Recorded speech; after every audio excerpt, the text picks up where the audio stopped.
shout your praise. Beautiful is our God. Beautiful is our God. The universe will sing hallelujah to you. Will you lift your hands with me now and we sing, holy, holy.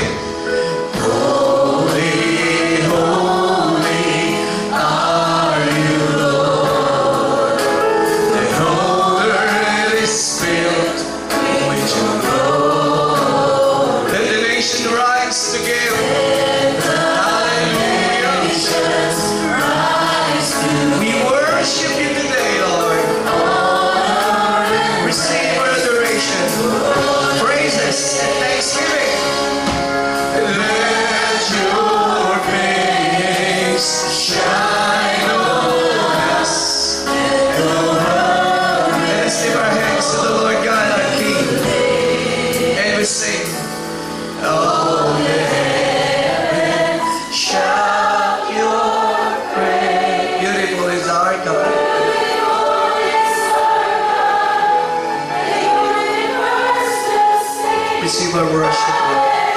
Our worship. Once again, all together now.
To bow your head and just have your moment with the Lord in prayer.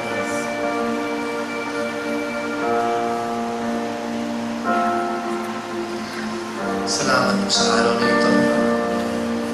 Salamat sa lakas, sa buhay na patuloy niyong binibigay sa atin.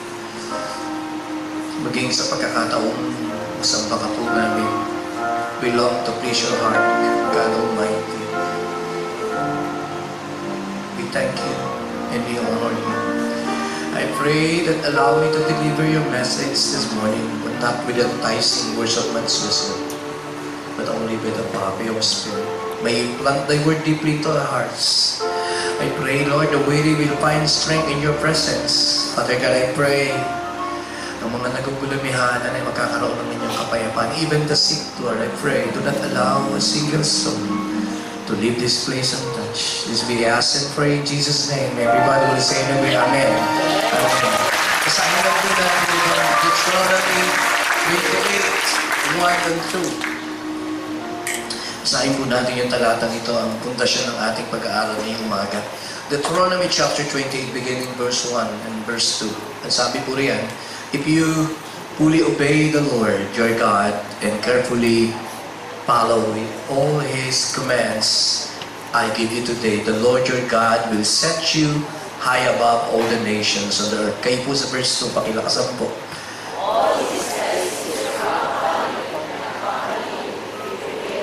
Ulitin po natin. Sabay-sabay po natin babasahin from the top. Verse 1, pakilakasan po, 1, 2, and 3. If you fully obey the Lord your God and carefully follow His commands I will give you today, the Lord your God will set you high above all nations on the earth.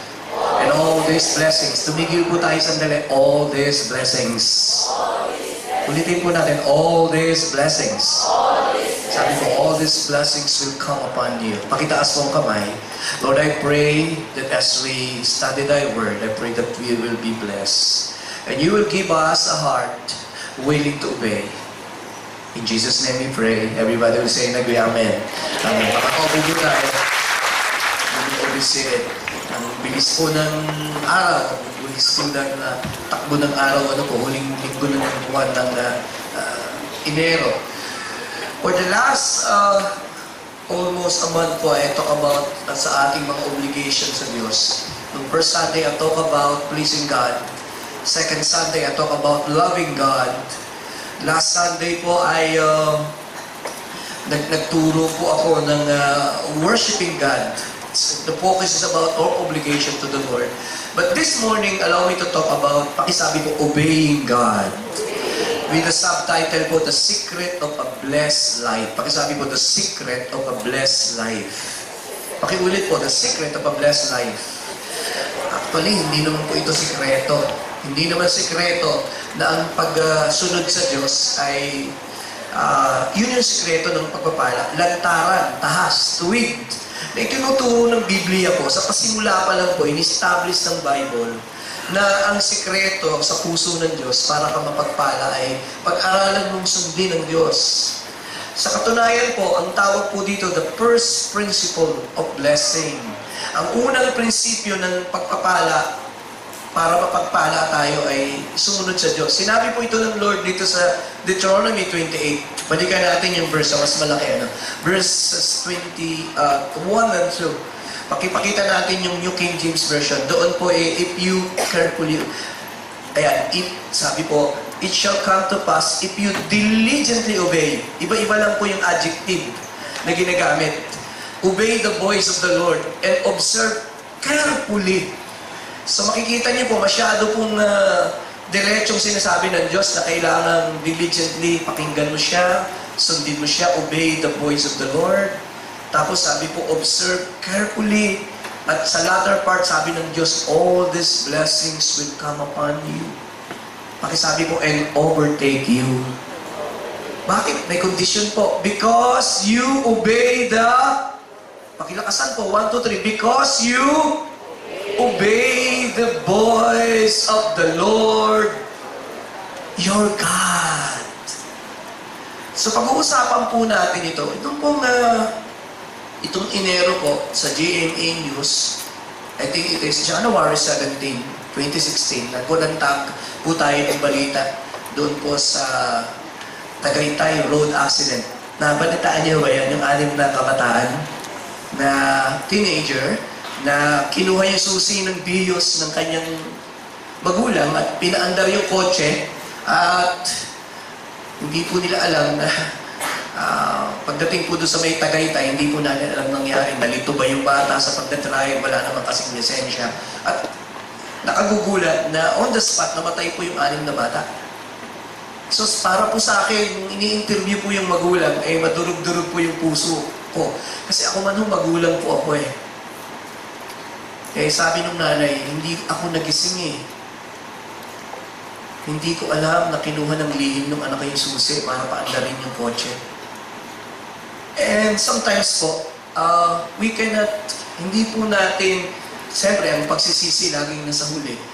Ito po yung mga epekto na sabi ko nga kung talagang ang tao po ay susunod lang kung sumunod lang yung anak hindi siguro napahamak Ito po yung tragic result when we disobey.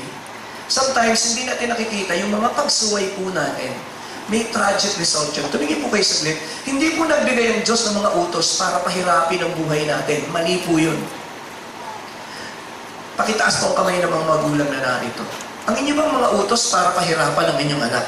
Halimbawa, baba po yung kamay. Pag sinabi mo sa anak mo na umuwi ka ng maaga, yung ba ay sa kanilang kabutihan o sa kanilang kasamaan? Hindi po Mag-aral kang mabuti. Yung bang utos na yon ay sa kasamaan ng anak mo o sa kabutihan nila. Pero hindi nila naiisip yun. Along the way, ang feeling natin, ang mga utos, kaya po yung halimbawa, sasabihin mo ng magulang na mag-aral kang mabuti. Una, kapag ang magulang ganun, ibig sabihin ng magulang mo, pinahahalagahan ng edukasyon. So, ang mga utos po ay refleksyon ng mga pinahahalagahan natin. Are you listening?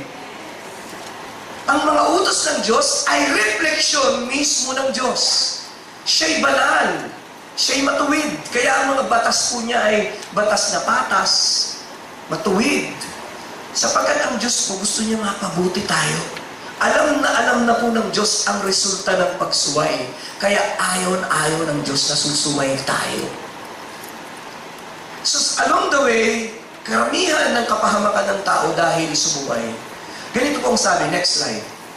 As I have said, the truth that obedience to God brings blessings, the first principle. Baka sabi po, first principle. Ito po yung first principle na ito din po yung unang itinuturo natin sa mga anak natin. Yung mga anak natin, natutuwa tayo pag sumusunod. At sabi po rito, failure to understand the first principle and failure to implement it is to forfeit God's best in your life. Kapag ang isang bata ay hindi natutong sumunod sa pagkabata at lumaking masuwayin, ang maraming pagpapala na dapat nasa kanya ay mababaliwala niya. Ang pagsunod ay isang simpleng bagay na madaling pakinggan, pero kung minsan po, hindi natin lubusang naiintindihan. Ang aking layunin ngayong pong umaga ay muli natin itanong sa sarili natin, naiintindihan ko nga ba ang ibig sabihin sa Diyos ng salitang pagsunod? Let me talk about this morning about obedience. So bibigyan po natin ng simpleng kahulugan ng obedience. 2, bakit tayo sumusuway? Isang simpleng tanong, bakit nga ba ako sumusuway? Binapat yung sinusulat ko po yung sermon, tinatanong ko sa sarili ko, bakit ba ako sumusuway?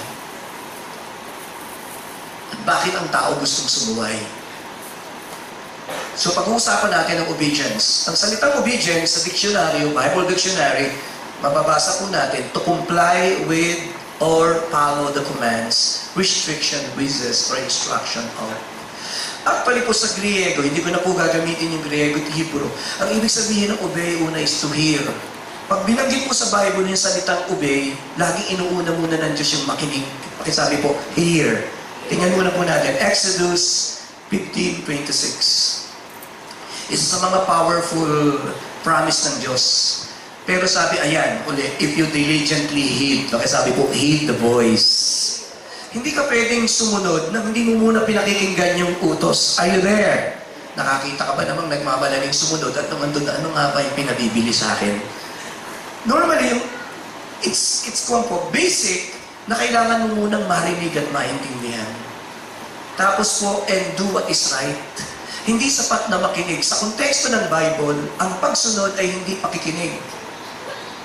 Sa Bible, una muna yung pakikinig, tapos gagawin mo ang sinabi ng Diyos. Another verse, Deuteronomy chapter 6 verse 3. Papakita ko lang po na una lagi yung hearing, then obeying. Hear, O Israel, be careful. Nakita niyo muna po, hear, O Israel. Hearing, be careful to observe. Ayan, to observe, that it may bear well with you. Lagi pong makikinig, tapos susunod. 1 Samuel 15:22. Kabisado po natin, basahin natin. 1 Samuel 15:22. Relay down ko muna po yung mga verses. Pakibasa po, 1, 2, 3. Maganda po kung sabay-sabay at malakas. 1, 2, 3.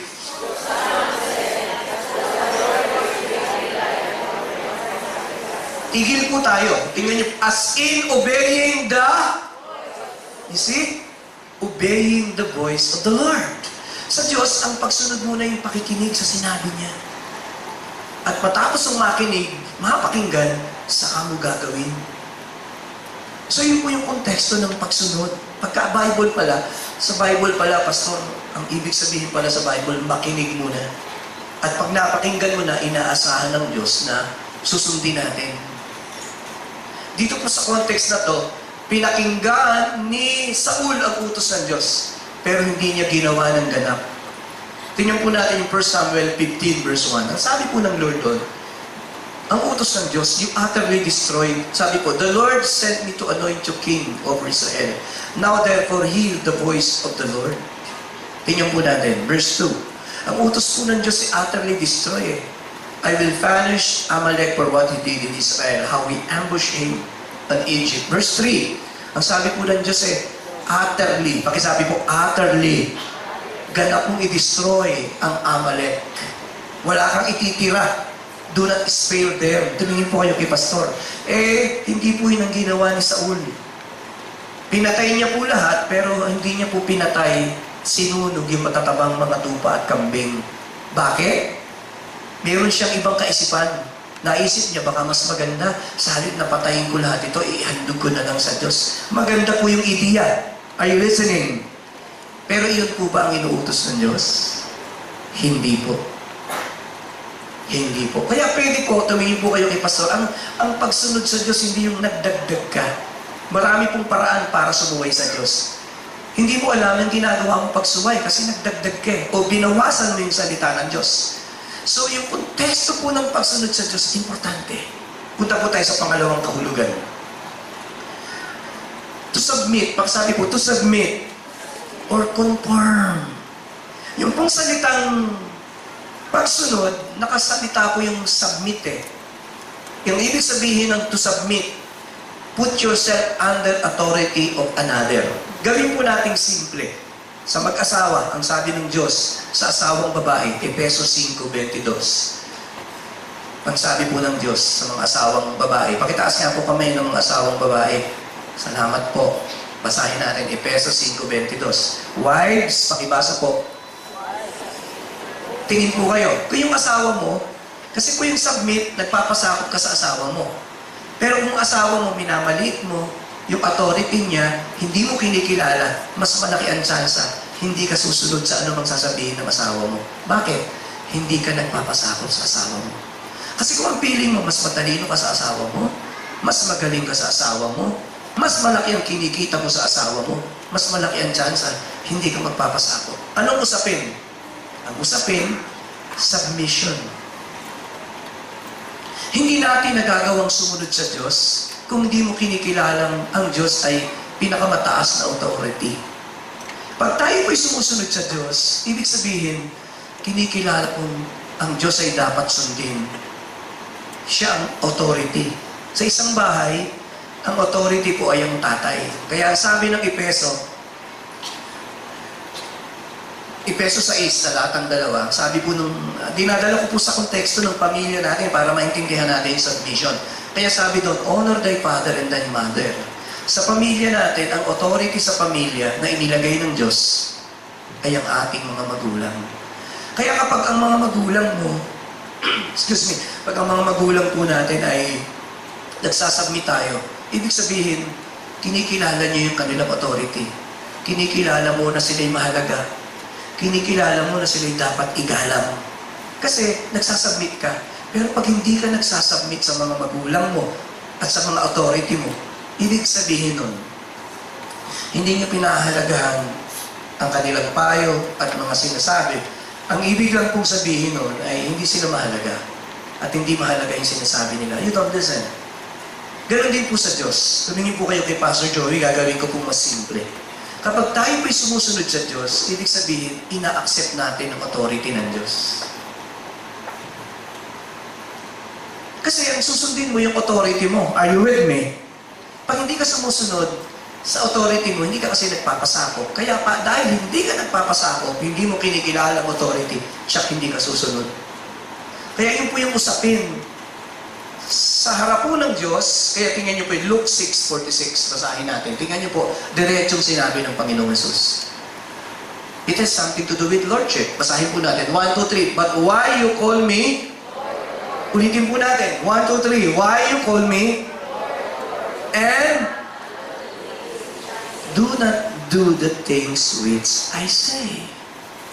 Sabi ng Lord, tinatawag mo akong Panginoon, Panginoon. Yeah, sa bibig, Panginoon. Pero hindi mo ginagawa yung sinasabi ko.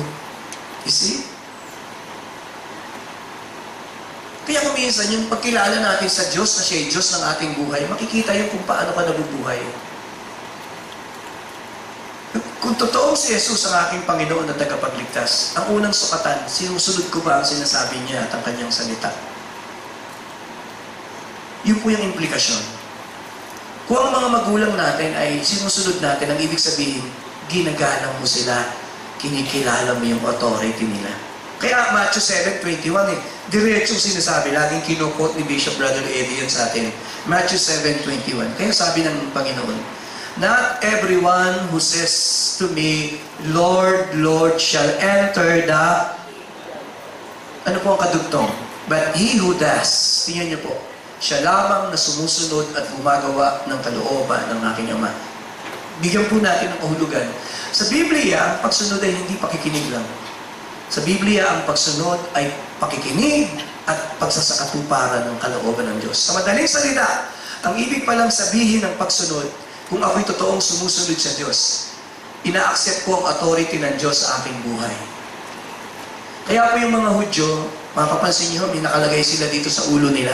Ang ibig sabihin, mayroong authority na mas mataas sa kanila. Yan yung ibig sabihin nun. Ganon din po sa bahay. Sa ating bahay, of course, ang Diyos ang authority. Yung authority ng magulang, ibinigay po ng Diyos yun. Delegated authority. Kaya ang isang anak, kikilalanin yung authority yung magulang niya. Pag hindi niya kinilalang authority yung magulang niya, siya magiging masuwayin siyang anak. At darating ang panahon, malamang mapahamak ang batang ito. Ganun lang mo kasimple. O nga, no? And sometimes, and many times, we don't even realize, pagka ako po hindi nagpapasakop sa Diyos, kasi ang ibig sabihin po ng obedience is simply I accept God's will. Kasi pakisabi po, acceptance of God's will. Ang ibig sabihin po ng pagsunod ay tinatanggap ko kung ano yung kalooban ng Diyos. Kaya sabihin mo, Lord, not my will, but let thy will be done. Panginoon, hindi po yung kalooban ko, kundi yung kalooban niyo. Yun po yung pagsunod.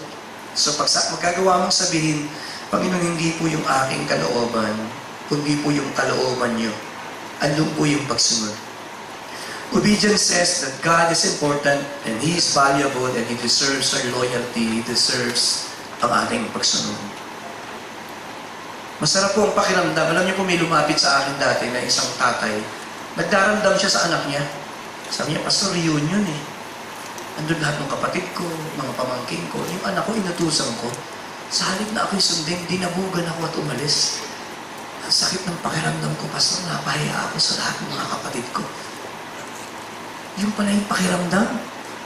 Umiiyak ko siya eh. Parang simple lang sa niya, Pastor, napahiya ako. Sa harap ng mga kapatid ko, sa harap ng mga hipag ko, sa harap ng mga tao.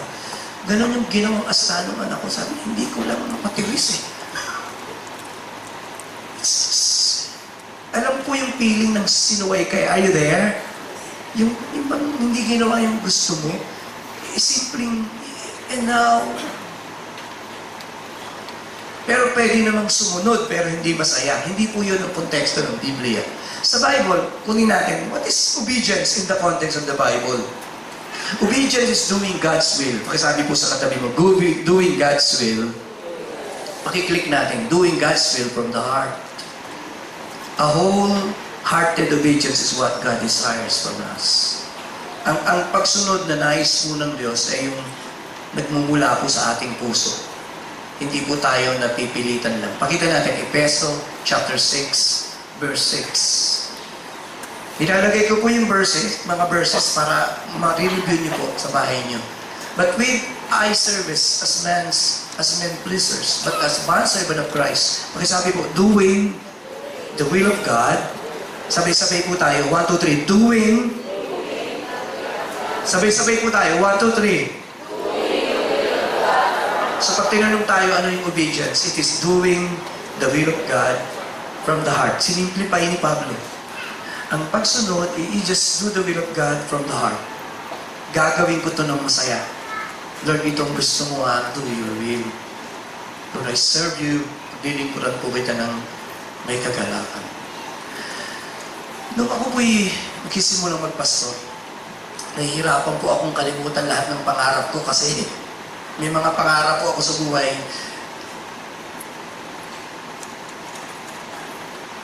Gusto ko pong maglingkod.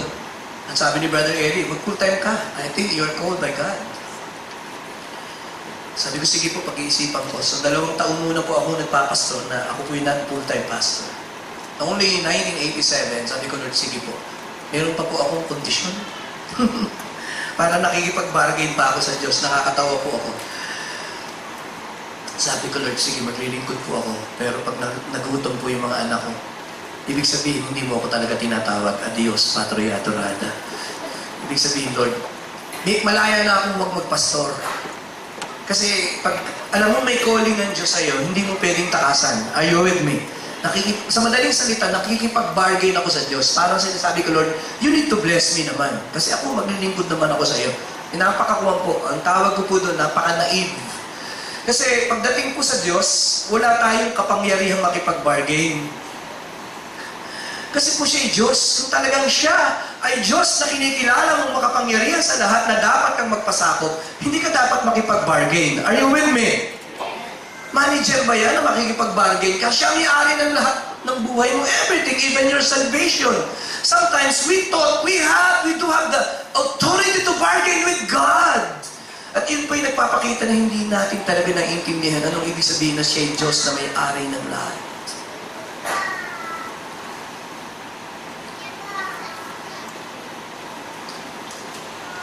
Ang pagsunod po ay simply unconditional.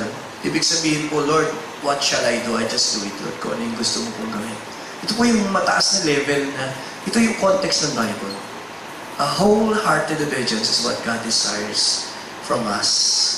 Ito po yung nais ng Diyos sa atin. Ising pa po tayo. May tatlong level ng pagsunod. Alam niyo na po ito na natutuhan natin. Can we show everything? Una, susunod ka kasi natatakot ka. Yun po yung unang natutuhan natin. Sa bahay natin. Takot ka. O, pag hindi ako sumunod, magagalit ang nanay ko, magagalit ang tatay ko, siyempre papaluin ako noon. Susunod ako. Basic po yun. Pangalawa, self-interest. Aba, kailangan sumunod ako. Ako po nung maliit pa ako, pag humihingi ako ng pera sa tatay ko, hindi ko maintindihan. Pag hihingi ako ng pera, sasabihin niya, punuin mo muna yung tapayan.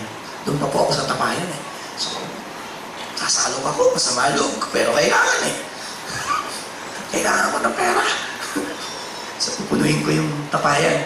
Sumusunod ako kasi may interest. Ibig sabihin, natutuhan natin yun. Pagka masaya yung magulang natin, madaling ibigay yung gusto natin. So, you do things because may interest ka. May mapapala ka. Pero yung pinakamataas na level ng pagsunod yung gagawin mo yung isang bagay kasi gusto mong gawin.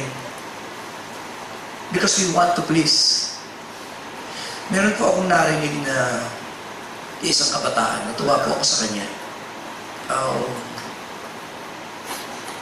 Niyayaya po siya sa outing ng mga kaibigan. So nagpaalam siya sa nanay niya. Sabi niya, nanay, yung mga kabarkada ko may outdoor may outing ganyan. Sabi nung nanay, hindi pwede. So yung bata, bumalik sa mga kaibigan. Sabi niya, guys, pasensya na. Sabi ni nanay, hindi pwede. Baka hindi mo pinilit yung nanay mo, galingan mo yung paliwanag. Sabi niya, hindi ganun si nanay. Pag sinabi ni nanay, hindi pwede, hindi talaga pwede. Pilitin mo, hindi ko siya pwedeng pilitin. Kasi alam ko, lahat ng gusto ng nanay ko, alam ko mabuti yun para sa akin, pasensya na kayo. Di ba? Isang bata na naiintindihan niya yung kanyang magulang, pwede niyang pagkatiwalaan kung ano yung pwede at hindi pwede. Isip po ba tayo?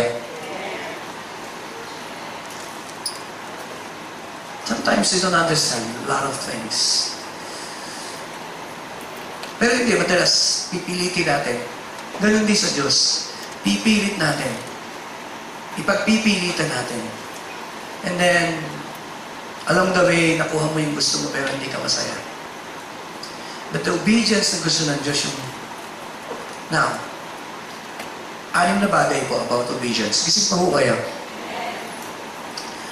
1, God places high premium on obedience. Pag pinag-usapan sa Biblia, ang obedience, napaka-importante ng Diyos, sa Diyos niya. Ang sabi ng Lord, 1 Samuel 15:22, behold, to obey, pakisabi po, to obey is better than sacrifice. Diretso na po yun, Yun po ay sinabi na ng salita ng Diyos. To obey is better than sacrifice. And to heed, to obey, high premium. Sinabi na ng Diyos, ang pagsunod sa akin ay mas higit sa anumang mga handog na pwede mong gawin. Ang pakikinig sa aking tinig ay pinakamahalaga sa lahat, sabi ng Diyos. So, ang pagsunod po, pagdating sa pagtatanungin mo, Lord, ano ba ang mahalaga sa iyo? Sabihin ng Diyos, diretso, mahalaga sa akin na sundin mo ako. Diretso po yun. Walang palay-paliwanag. You obey. And there are times, may mga panahon, ang Diyos hindi po magpapaliwanag. Naalala ko po si Peter, nung sinabi ng Diyos na Panginoong Jesus, ihulog mo yung lambat. Si Peter, hindi niya maintindihan yun. Sabi ni Peter, Lord, magdamag kaming nanghuli. Wala kaming nahuli. Pakita natin. Luke chapter 5, 4-5. Sa simpleng reasoning ni Peter, hindi niya maisip, bakit sasabihin ng Lord yun? Launch out into the deep and let down your nets for a catch. Tingin po kayo kay Pastor, umaga na ho ito, maliwanag. Gabi po sila ng huli, magdamag, walang nahuli. Tingnan niyo po, we have toiled all and we caught nothing. Tapos ngayon po ba namang maliwanag? Alam po yan ng mga mangingisda. Mas madaling mahuli ang isda pag gabi. Hindi ka pa mataas ang araw. Kaya para kay Peter, ihulog ko yung lambat at manghuhuli ko. Parang ganito, dagdagan natin yung kwento. Hindi niya sinabing, Lord, karpintero ka ho eh. Ako ang mangingisda, mas alam ko po yan. Pero dito po sa pagkakataong ito, ang sabi ni Peter, pakisabi po, nevertheless. Sabay-sabay po, nevertheless. Basahin po natin yung kasunod. 1, 2, 3, at your I will let down the net. Ulitin natin, at your word, Lord. I will let down the net. At your word, Lord. Sinabi mo, Lord, sige po. And it changed everything. And Peter was surprised. Surprise! Wow! Nagulat si Peter. Tumingin po kayo kay Pastor Joey. Please. Minsan sa maliliit pong bagay na sinasabi ng Diyos, doon nagsisimula po eh. Para i-bless ka ng Diyos. Maliliit na bagay lang.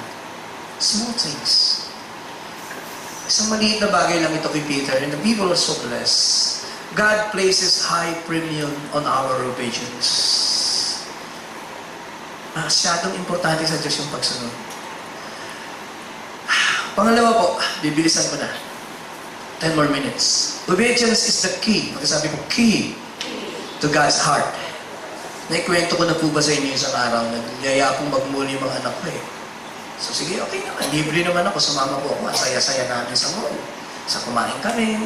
Nung dumating na kami ng bahay, pauwi na kami. Nakita ko sila lahat nakapila doon sa... Walang nagbubukas ng pinto. Sabi ko, bakit walang nagbubukas ng pinto? Sabi niya, wala kaming dalang susi eh. Pati ako walang dalang susi. Naramdaman niyo ba bang andun kayo sa pintuan ng bahay at hindi mabuksan kasi walang... nakalimutan yung susi.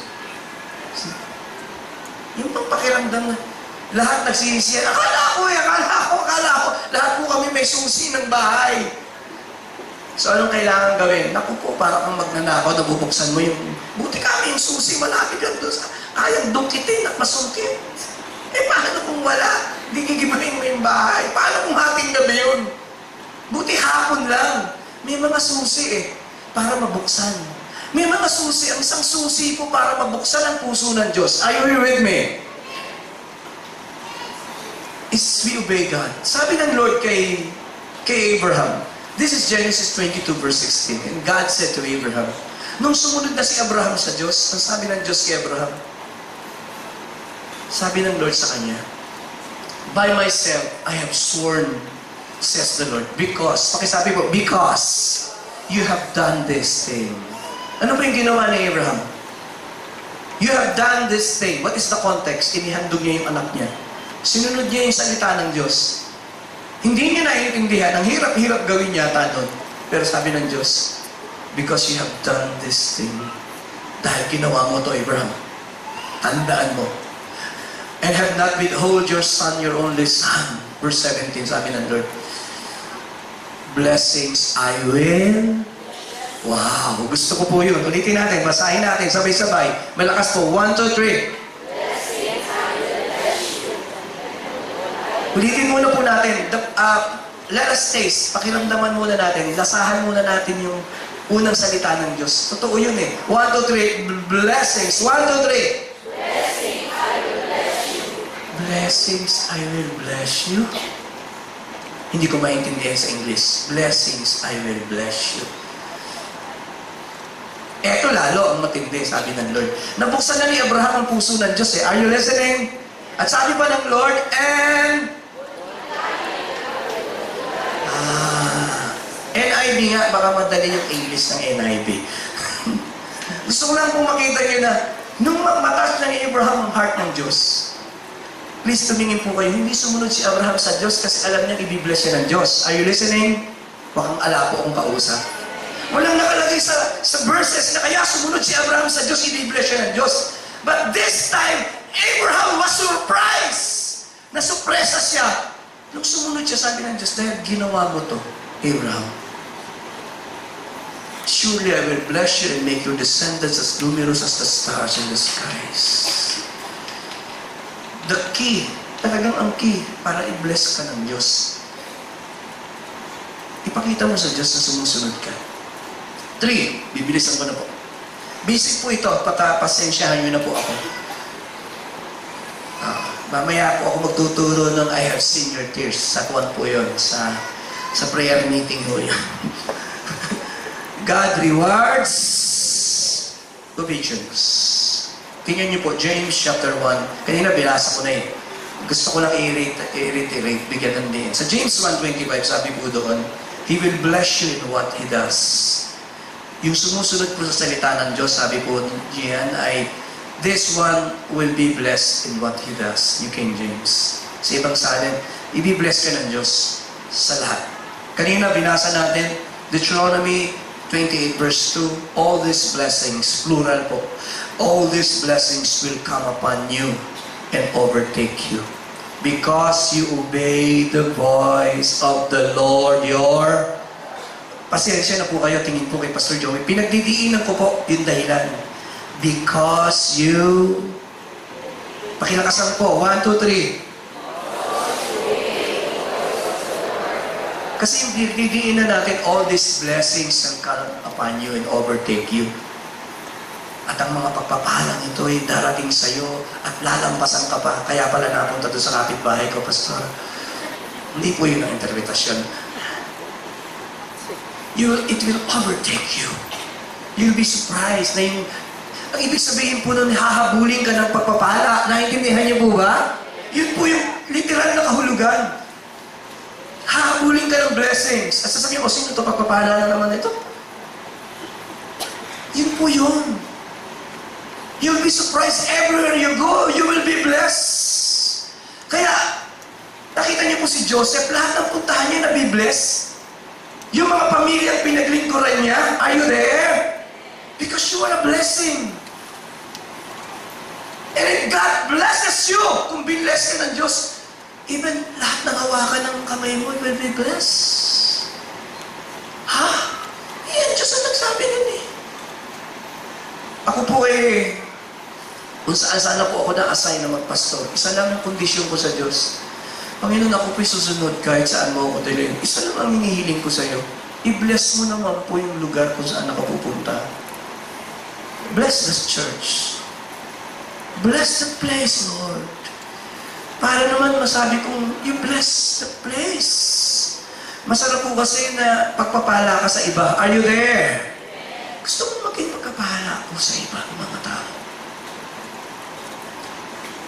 Pang-apat po, bibilisan ko na lang. Gising ko ba kayo? Pakisabi po. Pakibasa po. 1, 2, 3. Obedience brings... Nung sinusulat ko po ito, naalala ko yung parable ni Jesus dun sa Matthew 7:24-25. May dalawa pong... Ito po ay, ang Matthew 5 hanggang 7, yan po yung pinakamahabang discourse sa Bible. Pinakamahabang teaching ni Jesus.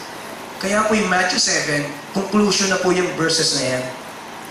At ang conclusion ni Jesus, eto po, ng Panginoong Jesus, therefore, whoever hears these sayings of mine, and ulitin natin, in-establish ko, ano po yung una? Doing or hearing?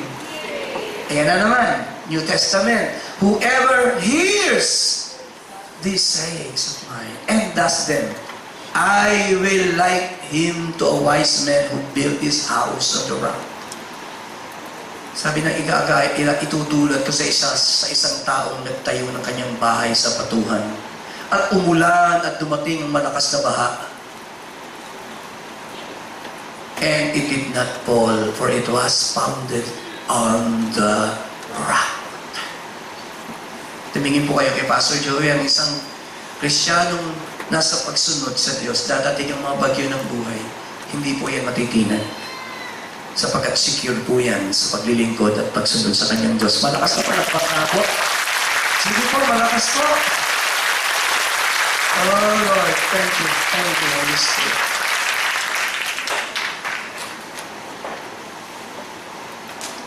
Number 5, let me close in 10 minutes.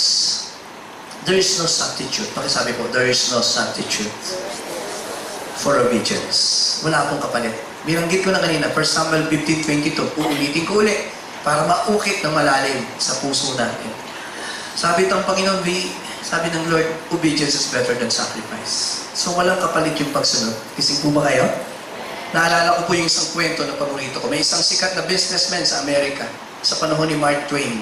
Mayaman na mayaman siya, kaya lang ang kanyang buhay, parang kwan lang.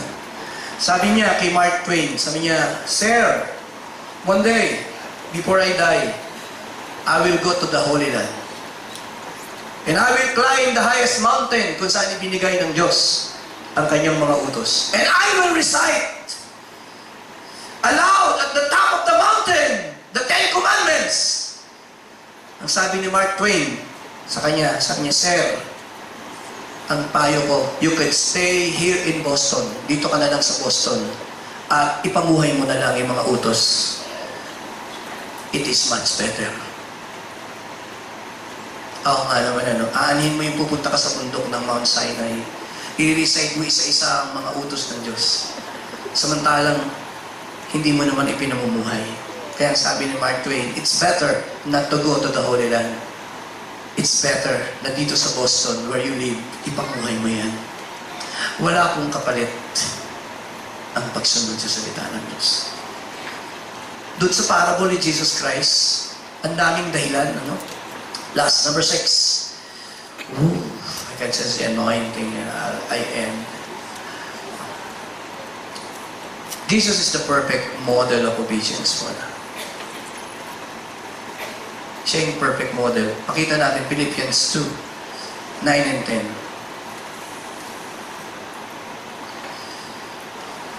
Therefore God highly exalted him. Naunang verse 7 to 8. Bago po ito. 7 and 8. But made himself no reputation, taking the form of a bondservant, coming in the likeness of men. Verse 8, kayo po. Maganda po sabay-sabay at malakas. 1, 2, and 3. Tigil po tayo ng konti. And became to the point of death, even death of the cross. Pinagdiinan ni Pablo, kanyang pagsunod ay hanggang doon sa kamatayan sa krus ng Kalbaryo. Si Jesus Christ po, lagi niyang ini-example yung pagsunod niya sa Bible. Pakita natin, John 15:10. If you keep my commandments, ye shall abide in my love, even as I have kept my Father's commandments. Abide in His love. Ang ipinakikita ng Panginoon, maski po siya, ay sumusunod sa kanyang Ama. Ising pa po, John 4:34, Jesus said, my meat is to do the will of my Father who sent me to finish His work. John 5:30, I can of mine own self do nothing, as I hear, I judge. My judgment is just because I seek not my own will, but the will of my Father who sent me. Pakisabi po, the will of my Father who sent me. John 6:38, for I came down from heaven not to do my will, but the will of Him that sent me. Again, so makikita niyo si Jesus Christ. Siya yung perfect example At sinasabi niya, narito ako para gawin ang kalooban ng aking Ama. At ang kalooban ng kanyang Ama ay mamatay siya sa krus at tubusin tayo. Pastor Joey, ano ang pakiramdam ni Jesus? Siya ba'y napilitan lang na pumunta sa krus? Basahin po natin. Psalms 40 verse 8. I delight to do thy will, my God. Yes, thy law is within my heart. Basahin po natin. Sabay-sabay, I delight. Pakitaas mo ang kamay. Sabay-sabay. Baba na po natin. I pray that one day, may tataas din natin uli yung kamay natin. At sabihin natin, Lord, kagalakan kong gawin at sundin ang iyong kalooban. Sapagkat ang iyong salita ay nakaukit sa aking puso. Lord, I delight to do thy will. I pray that one day, masasabi po natin yan. Jesus Christ, He is the perfect model of obedience. His obedience to the Father.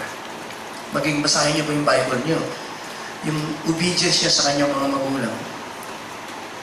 At Pastor Joey, si Jesus Christ ba ay pinilit ng Amang Diyos na mamatay sa krus? Basahin natin, John 10, 17 to 18. Gusto ko po lang mag-stick sa Word of God.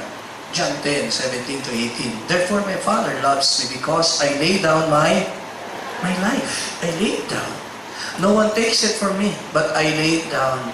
I have the power to lay it down. I have the power to take it again. He laid it down. Pusang loob niya pong inialay. Hindi po pinalipit yung kamay niya para gawin niya yung isang bagay. Yung pang pilit na pilit, hindi po ganun si Jesus Christ. Willingly, binigay niya yung kanyang buhay. Kasi kung hindi willingly, wala pong justice. Willingly, tinanggap ni Jesus ang ating kasalanan at pinasan sa kanyang sarili. Now, let me move on. Punta tayo sa pangalawang puntos. Kaya po ba niyong makinig? Yeah. What prompts us to disobey God? Bakit nga ba tayo sumusuway sa Diyos? Bakit nga ba?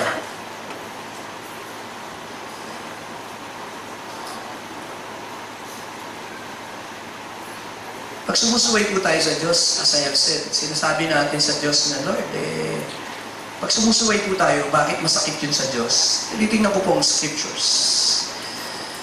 Pag sumusuway ako sa Diyos, ang ibig sabihin, hindi ako interesado sa salita ng Diyos. At hindi ako interesado sa kanyang kalooban. Bakit? Hindi ko ginawa yan. Every time I disobey God, ibig sabihin, I'm sending a message that His word is not important to me. His will is not important to me. I'm sending that message before the eyes of God. Pag sumusuway ka sa magulang mo, ay parang sinasabi mong hindi mahalaga ang sinabi ni tatay at nanay. Are you there? Gising pa ho? Yun ang ibig sabihin nun. Hindi mahalaga ang kanilang payo. Hindi mahalaga ang kanilang sinasabi. Kasi, parang sinasabi mo, ito ang worst. Mas alam kong patakbuhin ang buhay ko kaysa sa'yo. Ang sakit. Yun po ang blatant meaning ng pagsuway. It is one way of sending a message and saying to God, but that we know better than He does. Mas alam ko, Diyos Mas alam ko. Kaya I disobey. Yun po yun. Magbigay po ako ng 5 bagay bakit tayo sumusuway. 1, deception. By listening to wrong people, to wrong voices. Minsan sumusuway ka kasi may kagaya po ni Adan, ni Eva. They disobey God because the Bible teaches they got deceived. 2 Corinthians 11 verse 3. Sabi ng Bible, but I fear, by lest my means as the serpent beguile Eve. Dito po, the serpent deceived Eve. Bakit ka sumuway? Na-deceive ka Napaniwala ka na okay lang gawin yun. Gising pa ho ba kayo? Mukhang ala na po akong kausap. Normally, when we disobey, because na-deceive ka, may pinaniwalaan kang isang bagay, yun ang ginawa mo. At ang pinaka-worst deception, listen up, makinig po kayong mabuti before I close. Believing that you can disobey God without suffering the consequences of your disobedience. Na pwede kang sumuway sa Diyos, gawin mo yung mali, at wala kang consequence kahit gawin mo yun. Okay lang yan, lahat naman gumagawa niyan. We got deceived, and we disobey. Kaya nung tinanong ng Diyos, sabi ng Panginoon, bakit mo? Ba't kinain yan? Sabi, yung ahas ko Si Adan muna, di ba? Adan, ba't ginawa yun? Yung babae mo na binigay mo sa akin, parang ang Diyos pa. Ibig sabihin, binigyan mo kasi ako ng Eva, tutuloy. Si Eva naman, Eva, ba't naman yun? Yun yung ahas Nung ahas na kakausapin, naghahanap yung ahas nung ituturo eh. Yung natutulog ang itinuro ngayon, hindi rin narinig. Punta po tayo sa pangalawa. Punta po tayo sa pangalawa. Ayaw still there. Pagkasabi ko, unbelief. Why we disobey God? Because we don't trust God. We don't believe God. At sabi mo, I don't believe God. I need to do something. Ang example po, ang mga Israelites. Nagpadala ng ng mga tiktik, 12. Pagbalik ng 10, negative yung report. So, Numbers 14, basahin natin. Verses 1 to 3. So they decided to disobey God. Nag-iiyakan sila kasi pinaniwalaan nila yung negative report. Pumasok ng unbelief. Verse 2. Nag-desisyon na silang magrebelde. If only we had died in the land of Egypt. If only we had died in the wilderness. Nako, yun na sinasabi nila. Rebellious na eh. 3. Sabi nila, pumili na lang tayo ng leader. Balik na lang tayo sa Egypt. Nagsalita po si Caleb at si Joshua. Verse 9, papaiksiin ko po. Ina-assume kong alam na po natin yan. Sabi po ng lingkod ng Diyos, only do not rebel. Tingin po kayo, ang pagsuway sa Diyos ay katumbas ng rebellion. Kaya po yung pagsuway, rebellion yun sa harap ng Diyos. Maganda lang yung salitang disobey. Pero ang kahulugan talaga ng disobedience is we are rebelling against the Lord. Sabi, nor fear the evil of the land. Dalawang dahilan kaya ayaw nilang pumasok sa promised land. Nagre-rebelde sila sa Diyos, natatakot din sila. Verse 11, ano pong sabi ng Lord? Then the Lord said, kayo pong bumasa to Moses, 1, 2, 3, how long reject me? And how long will they not? Tingnan niyo po, sabi ng Diyos, hanggang ngayon di pa sila naniniwala sa akin. Ang dami ko nang ginawang himala. Gising pa po kayo? With all the signs which I have performed among them. Ang dami nang ginawa ng Diyos na himala. And yet, ang puso nila, hindi naniniwala na kayang ibigay ng Diyos sa kanilang promised land. Why we disobey God? Because we don't believe God. Unbelief causes us to disobey God. 3. Greed. Minsan napasok ang puso ng kasakiman. Puro istorya po sa Bible to. Sabi ng Panginoon kila Joshua, huwag kayong kukuha ng anuman. Pero may isang lalaking tempted to disobey God. Basahin natin. Joshua 7 verse 1. Nagsimula yung Joshua 7 sa salitang but the children of Israel committed a trespass regarding the accursed thing. Si Achan, isa sa mga sundalo, ay natuksong kumuha. And because of that, they got defeated sa labanan. 36 po agad ang namatay. Dahil may isang lalaking sumuway sa Diyos. They disobey God. Bakit niya disobey ang Diyos? So, mahaba yung proseso hanggang sa nabulot na yung pangalan ni Achan. Verse 20, pakinggan natin yung kanyang confession. Bakit siya sumuway sa Diyos? Ito po ang sagot. And Achan answered Joshua and said, sabay-sabay po, indeed I have, and this what I have done. Inisa-isa niya, bakit nagawa niya yun? Number 1, verse 21, when yun yung una, I saw. When I saw, nakita ko may Babylonian garment, may 100 shekels, may ginto, 50 shekels. Siyempre, natukso siya. Tinitingnan niya, sabi niya, sayang naman ito. Ano pong kadugtong? I coveted them. I coveted. Pang-ilang utos po yun daw siya nag-covet? Naku, magagalit si Brother Eddie, hindi natin nalamig pang 10 utos. Pang-ilan po yung 10 utos? Pang 10 nga Pastor.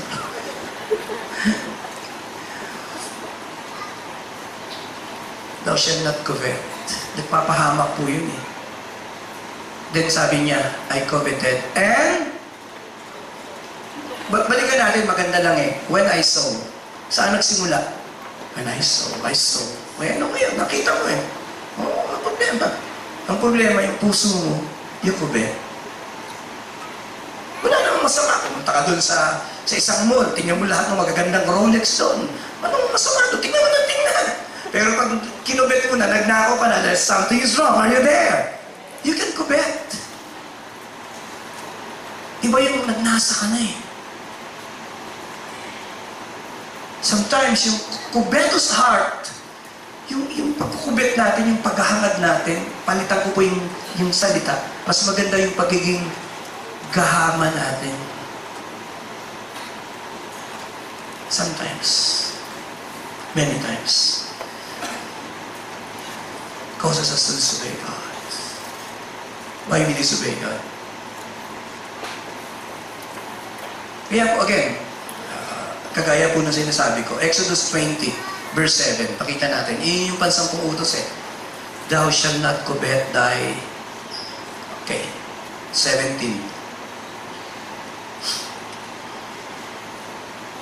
You shall not covet your, utos po ng Diyos yan eh. You shall not covet your, male servant, female servant. Masama po ba utos yan? Hindi eh. Ililigtas ka ng Diyos sa kapahamakan. But the moment nagsimula ka mag-covet, then nagkakaroon po ng problema. Pang-apat po, I hope you're still listening. Allow me just to finish this teaching message.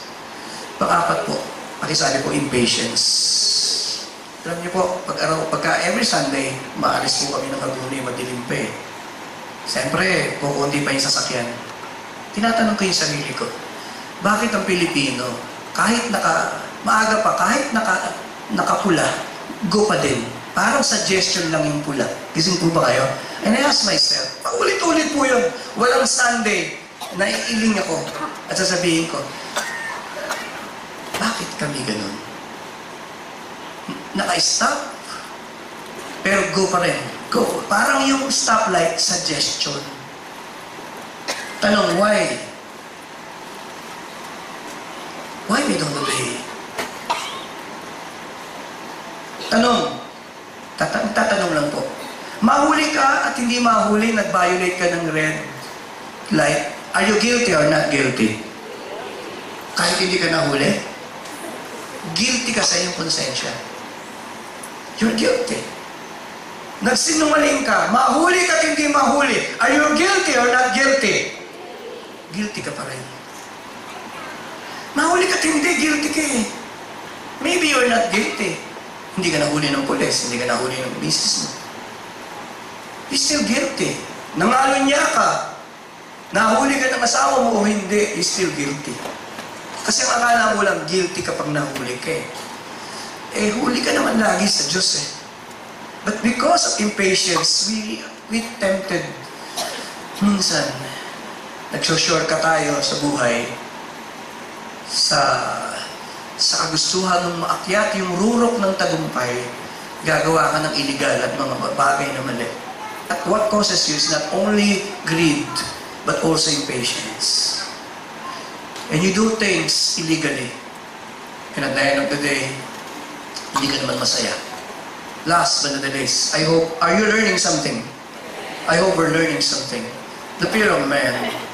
Minsan kaya ka sumuway, eh dahil mas takot ka sa tao kaysa sa Diyos. 1 Samuel 15:24, ito ang sinabi ni Saul sa harap ng propeta. Bakit mo ginawa yun? Sabi niya, I have sinned. I have transgressed the commandment of the Lord and your words. Because, may paliwanag. Basa po, because. 1, 2, 3. Pakilakasan po. 1, 2, 3. You see? Mas kinatakutan ko po yung mga tao. When was the last time mas sinuway mo ang Diyos kasi natatakot ka sa sasabihin ng tao? Kahit alam mo yung tama, ayaw mong gawin. Kasi baka sabihin niya ganito, ganon, ganito ako. And then, we ended up, disobeying the Lord. Let me close today.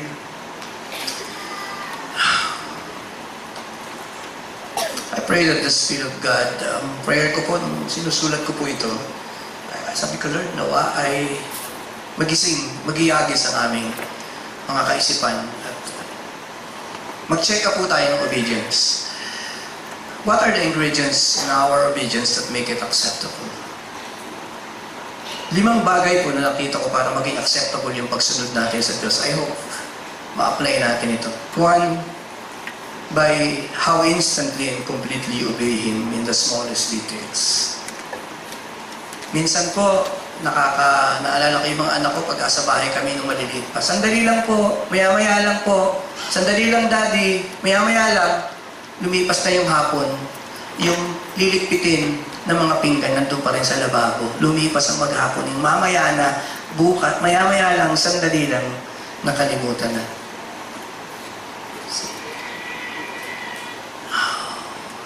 Dali natin sa konteksto ng Diyos. Lord, mamaya po, sige po. And basic po yun. How instantly and completely we obey Him in the smallest details of life. 2. Pakibasa po. By how gladly you obey.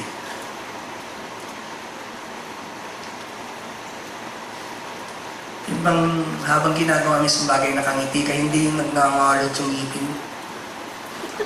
Habang sumusunod ka, nagngangalit yung ngipin mo at talagang nagpupuyos yung kalooban mo. Sumunod ka nga, hindi ka naman masaya. Yeah. Sabi nung nanay, sinabi ko sa'yo, umupo ka na eh! Sinabi ko na! Sabi nung bata, umupo. I'm sitting on the outside, but I'm standing on the inside.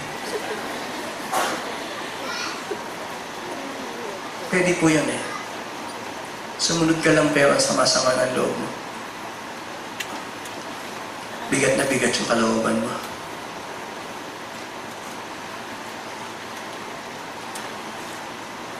Ang Diyos po, malaking bagay po sa Kanya yung masaya tayo. Di po ba God loveth a cheerful?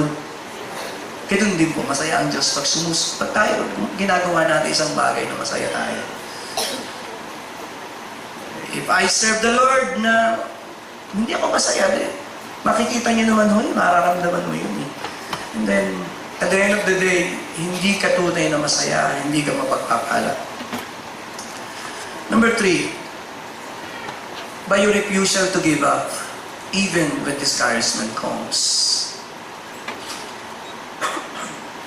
Ang masaya po, ang masarap pong pagsunod para sa Diyos yung you refuse to give up.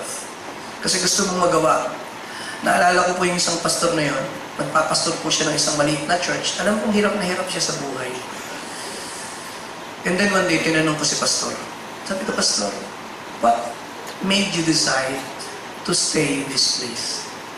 Tinignan niya po ako, tumulo yung luha ni pastor. At ang sabi ni pastor, ang alam ko, Pastor Joey, dito ako tinawag ng Diyos sa lugar na ito. Dito na rin ako mamamatay.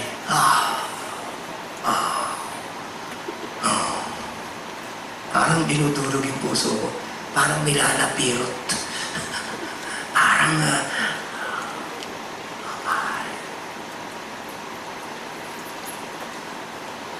our tendency,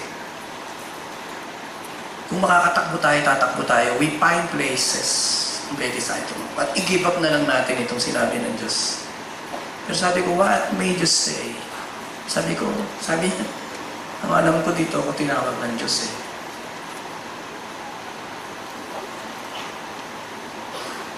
Dito ako nilagay ng Panginoon. Ito yung gusto ng Diyos. Tumingin po kayo kay Pastor Joey. Ako po, pag umakyat po ako ng stage dito, nasaan si Abid. Pag tumayo na po ako ng pulpito sa Music Museum, iba na po yung pakiramdam ko. Ang feeling ko po, I'm so anointed. When I sing, all the heavens shout your praise. Ang feeling ko po, I'm so anointed. I will explain why. Listen up. Because I believe this point in time in my life, please, bago po ako mag-close, I believe sa panahon na ito ng buhay ko, this is the place of my assignment. I am most anointed when I am in the place where God called me to be. Napaka-anointed mo pag nandun ka sa lugar na nais ng Diyos sa panahon na yun. So when I stand Sunday after Sunday, preach Sunday after Sunday, kanina nga akong umaga, binalikan ko po yung prayer meeting eh. Tinitingnan ko yung mga songs na kinakanta natin. I try to imbibe again and again. You are most blessed. Masaya po kayo when you are in the place where God called you to be.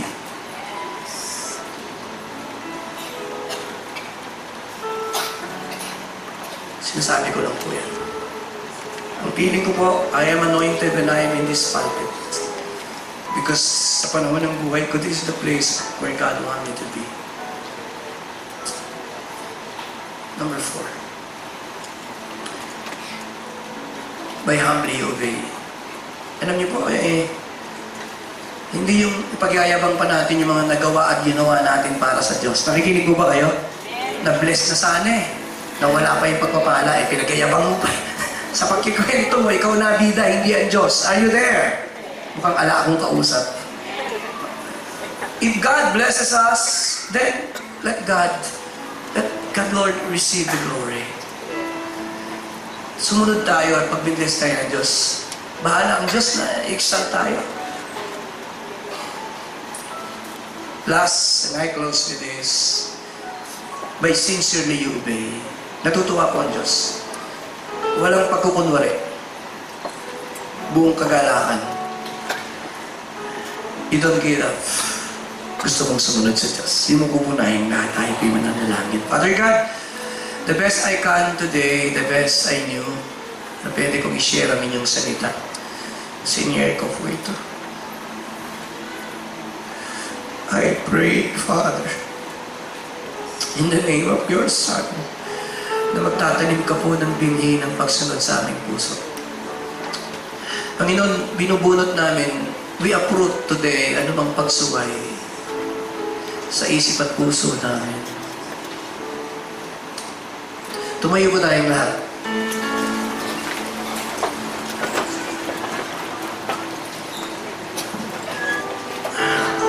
Kami tinuuli natin yung awit na ito.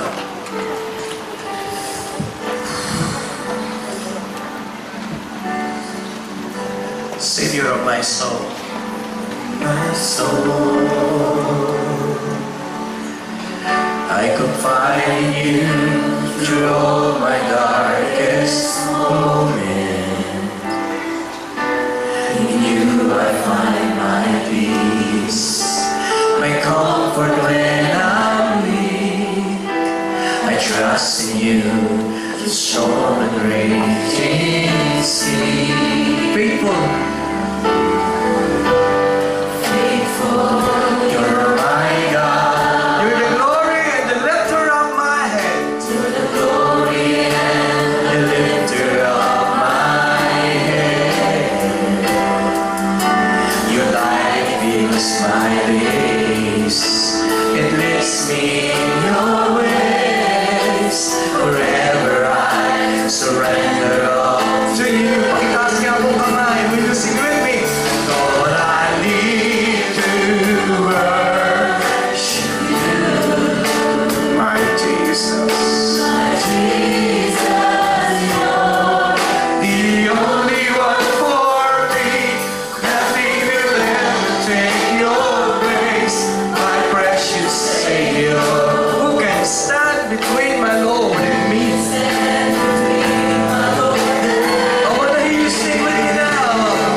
Faithful, your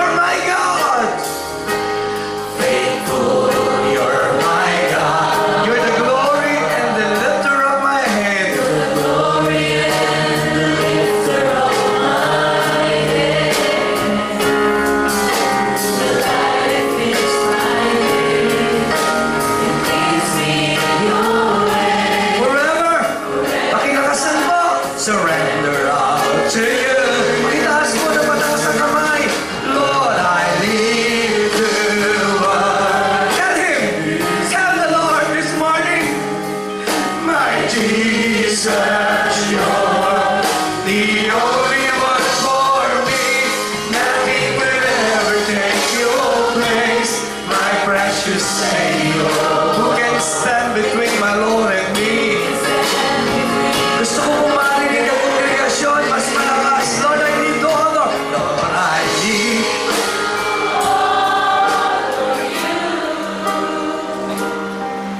and I long to my life, Lord. Take me higher. Draw me deeper, Lord. And I give all. I'll give you the chance to worship the Lord everywhere. Lord, I lead. Lord, I lead. Feel free to sing. Feel free to worship. Feel free to pray. Feel free to flow with the anointing.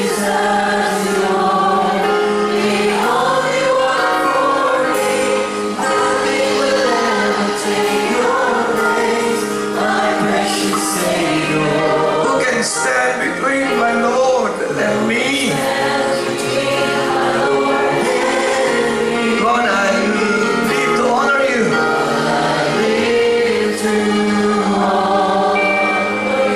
And I long to bring my life an offering. Take me to deeper, Lord. Ulitin po natin sa mahinang tinig. Just sing this song everywhere. It's about the whisper. Make it your own today. Lord, I need to worship. My Jesus, you're the only one. The only one for me, my Lord.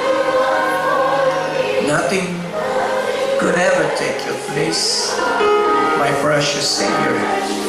And who can stand between my Lord and me? And Lord, I need to honor you. Lord, I need to.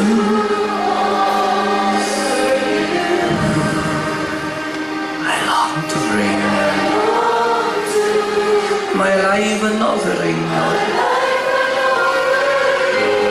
Take me higher. I sense the anointing all over the place today. Bow your head, please, and just have your moment with the Lord in prayer before I close and bless the congregation.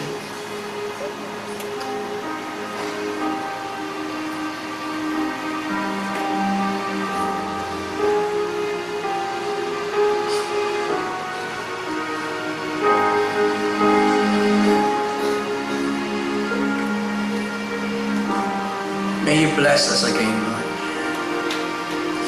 Panginoon, nirinig niyo namin ang aming commitment to obey.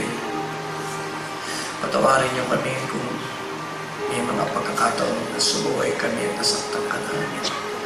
Remove that rebellious spirit in us. Allow us to obey wholeheartedly.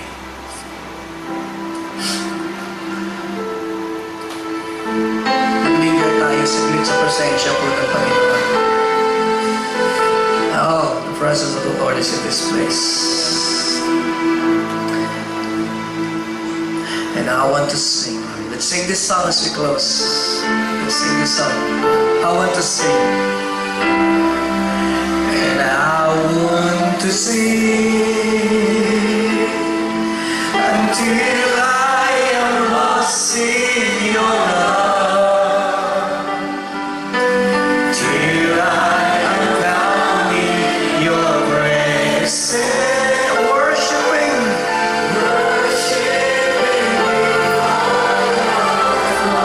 and filled with your Holy Spirit, filled with your Spirit, entering, bring it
comforted me like a friend.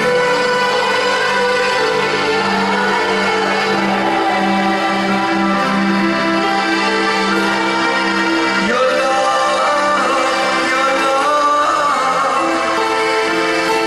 surrounded me from the start. I never want, Lord, to be apart. We just sing this song together, our love song. Are you ever again? Magandang umaga po, God bless you. It's you. Oh,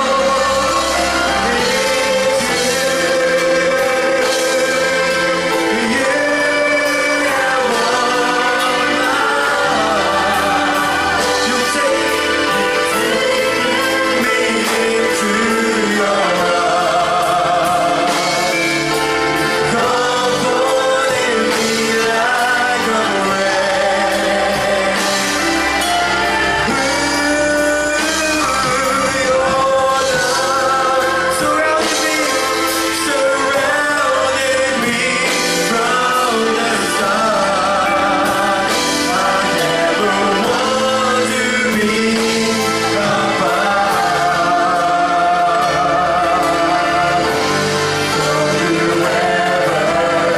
Sing it one more time. It's you, Lord. It's you. You have won. You've taken me into your arms, comforting me like a friend. Oh, your love surrounded me from the start. I never want to be apart.